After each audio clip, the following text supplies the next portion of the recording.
daquele relacionamento da primeira linha, mas ele vai vir por indicação daquela pessoa, de uma segunda, de uma terceira linha que você está construindo. Então, a indicação ainda é a melhor de todas. Imagine você no meu campo de atuação, gente. Ninguém procura um advogado na rede social, né? Vamos combinar. Ninguém procura. Quando as pessoas precisam do advogado, elas vão fazer o quê? Elas vão perguntar. Nossa, eu tô com esse problema, você conhece um advogado? Nossa, eu tô com esse problema, você conhece? Então, assim, isso não vale só para advocacia. Eu tô com a minha casa, construindo uma casa na fase de acabamento. Aliás, deixa eu contar, abrir um parênteses, contar para vocês. Eu achava que acabamento era porque você estava acabando a casa, não é não, viu, gente? Acaba o dinheiro, acaba a paciência, acaba a saúde, se você bobear, acaba até o casamento, né? Mas é muita indicação. Eu preciso de indicação para construir minha escada. Eu preciso de indicação de pintura. Eu pedi esses dias indicação de alguém que constrói piscina de alvenaria. Então, é fundamental. Nós temos grupos de network que fazem indicação. E onde que você está com o seu negócio?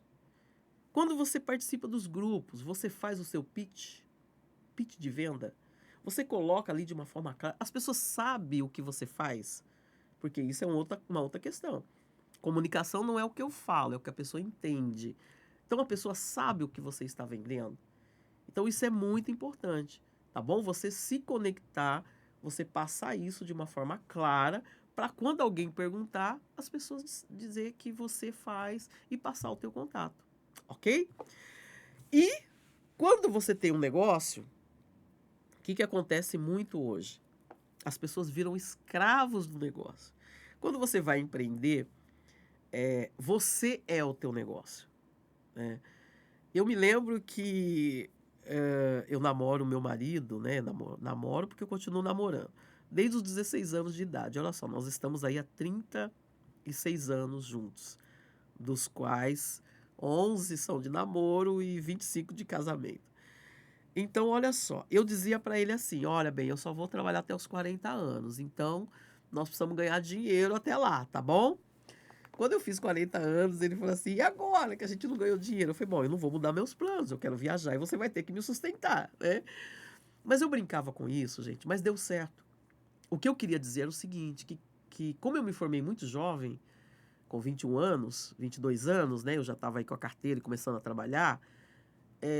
Em 20 anos, mais ou menos, eu queria estar livre. Eu queria estar livre. Eu queria que o meu negócio andasse independente da minha pessoa. Então, tenha em mente que o empreendedor, ele não precisa ser o melhor. Ele pode e deve encontrar pessoas melhores do que ele. E qual que foi a minha estratégia? Eu peguei muitos colaboradores sem experiência.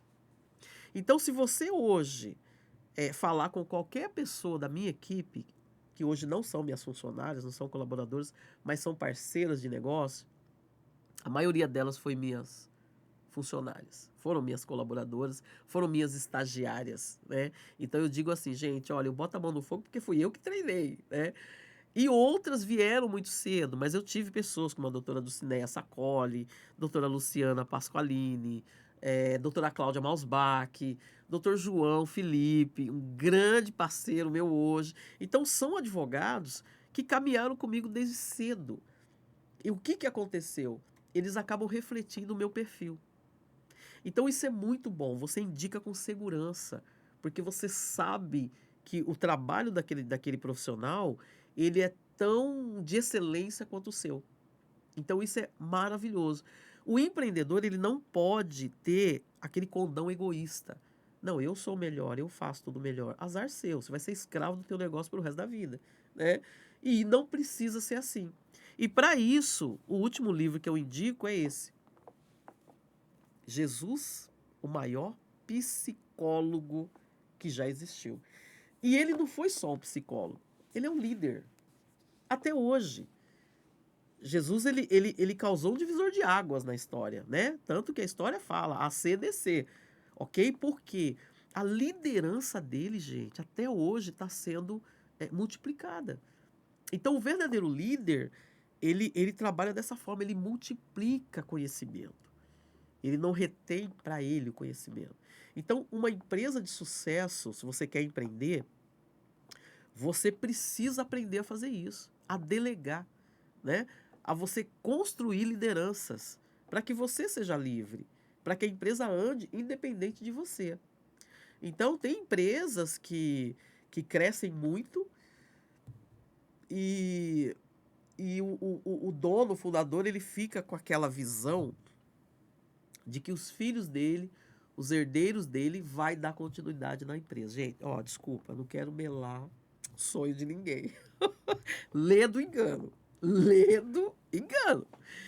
É muito difícil. É a minoria que você consegue transferir esse sonho pro filho. O filho, ele tem a própria história, ele quer construir a história dele. E quantas empresas a gente vê que passou pro filho, pronto, faliu a empresa, quebrou a empresa. Quantos negócios, às vezes, a pessoa. A gente vê muito isso na nossa área de atuação. Aquela pessoa que compra um montão de imóvel. Vou comprar imóvel, comprar imóvel, comprar imóvel. Gente, ele morreu, o filho vai lá e vende tudo. E vende, dilapida o patrimônio.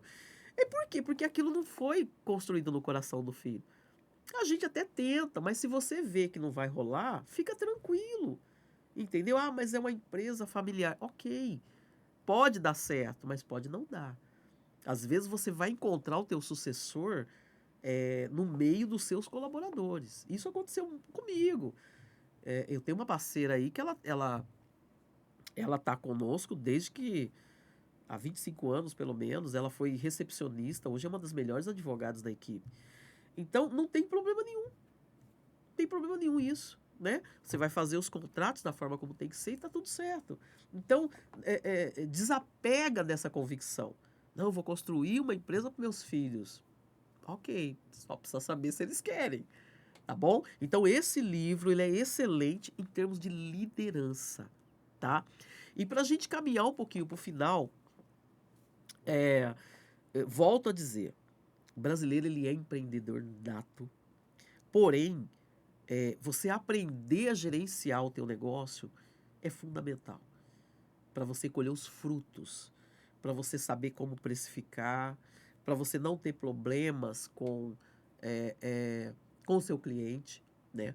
A Business, ela atua basicamente na área de mapeamento de risco, ok?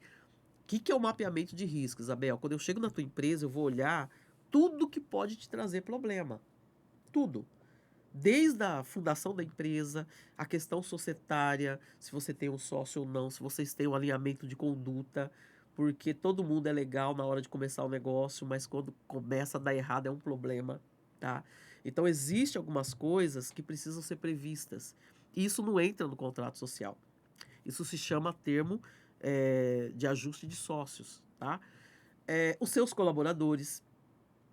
Eu comecei uma consultoria recentemente, eu cheguei, tinha uma colaboradora lá, há 4 anos sem registro. Eu falei, como assim? Como assim? Não, nós estamos esperando porque ela está com problema, ela não pôde abrir o CNPJ. Eu falei, gente, não pode isso. Isso não pode. Entendeu? Isso é um risco absurdo. Não, mas ela não vai me botar na justiça. Eu falei, bom, ok. Mas isso está errado. Então, precisa consertar. A responsabilidade é da empresa, tá? Então, se a pessoa não quer registro, você fala, bom, então você não vai ficar comigo. Ah, mas é cômodo para mim. Entendeu? Percebe? Então, tem muitas pessoas que às vezes são levadas à justiça. Por quê?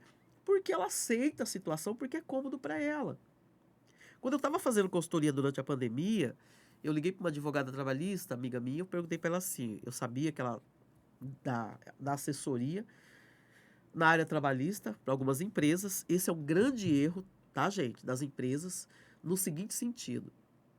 A empresa, ela acha caro uma consultoria de mapeamento, mas depois, na hora de apagar o incêndio, os honorários são muito mais caros. Para vocês terem uma ideia, o custo de uma consultoria, ele é 70% mais barato do que os honorários do advogado para apagar incêndio. E a grande maioria das empresas tem advogado? Tem, para apagar incêndio. Ou é trabalhista ou é civil.